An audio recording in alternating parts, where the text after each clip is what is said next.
It's a very intellectual thing to just allow people to come on your show and say whatever they want without challenging them. That's what real journalist is. I mean, that's a real intellectual. No, it's lazy.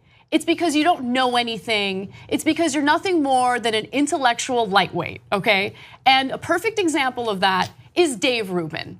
So I've been quiet about Dave Rubin for years, but I know Dave Rubin probably better than anyone else in this company because we were very close friends. Okay, went to dinner at his house every weekend until all of a sudden he's not liberal anymore. All of a sudden, after getting some funding from the Koch brothers, he's now a libertarian. We'll get to that in just a second. But the reason why I have such a huge problem with Dave Rubin is because he's had Milo Yiannopoulos on his show twice, hour-long interviews, and Milo was able to say whatever he wanted to say without any pushback from Dave Rubin, including anti-Semitic remarks. Here's an example.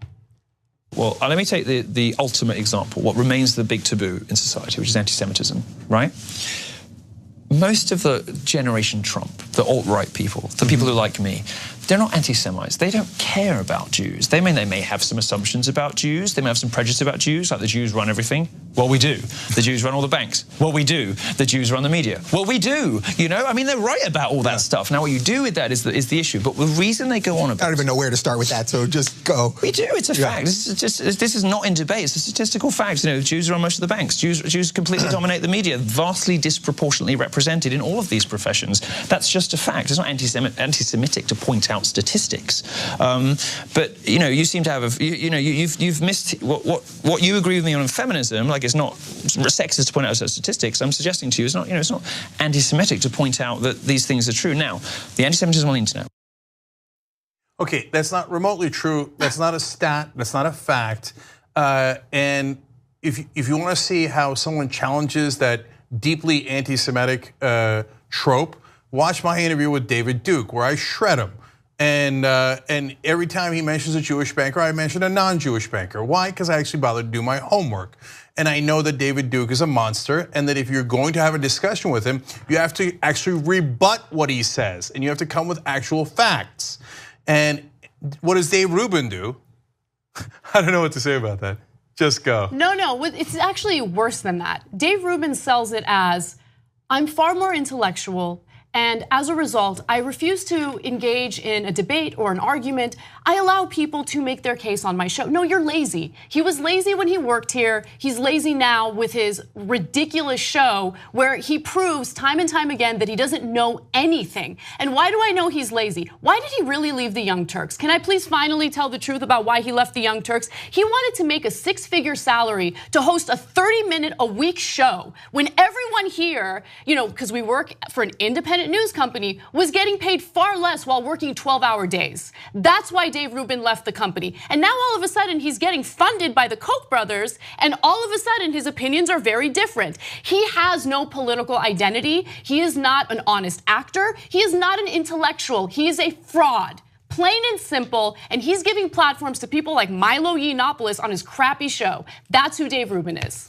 And one other thing I will say is, there was a huge panel debate on this show years ago where we talked about, there was another flare-up in violence between Israelis and Palestinians. And there was a huge death toll involving Palestinian civilians. And when we were debating it, the issue of bombing Palestinian schools and hospitals came up, right?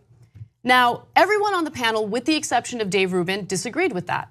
And Dave Rubin was angry that no one defended him and his point of view. We didn't defend him because he was wrong.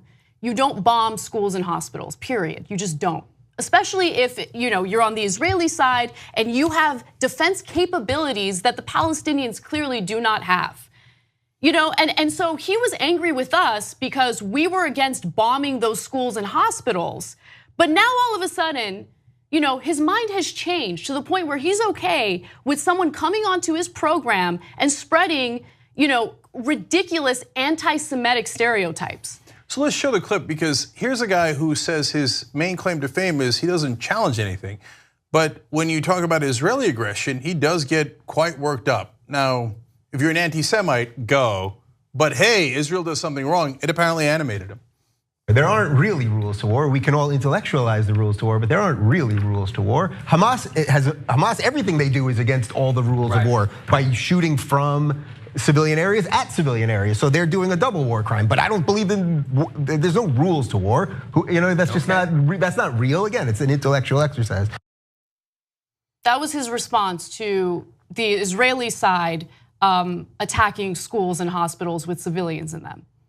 That was his response to it. And he was outraged that no one defended him.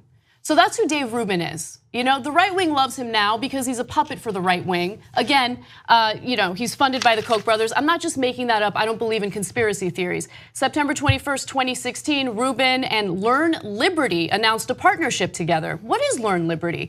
It's a part of the Institute for Human Studies, which is largely funded by Charles Koch. So Charles Koch has donated $12.4 million to the organization between 2008 and 2012. Look, he's living the life. He always wanted to make money. He's finally living his dream of making money. But if you want to get a sense of how little he really knows, just check out his latest episode with Joe Rogan. It was fantastic. And also check out his Reddit Ask Me Anything, where people simply asked him questions about his own political identity and he couldn't answer. He bombed so badly that he just ditched the Ask Me Anything. It was lovely. Yeah, so when he was here, we let him say anything he wanted, and he got to represent any position to his heart's content. In that case, he was taking the right-wing position. I guess that was his real ideology all along. But for everything else, he pretended to be a liberal.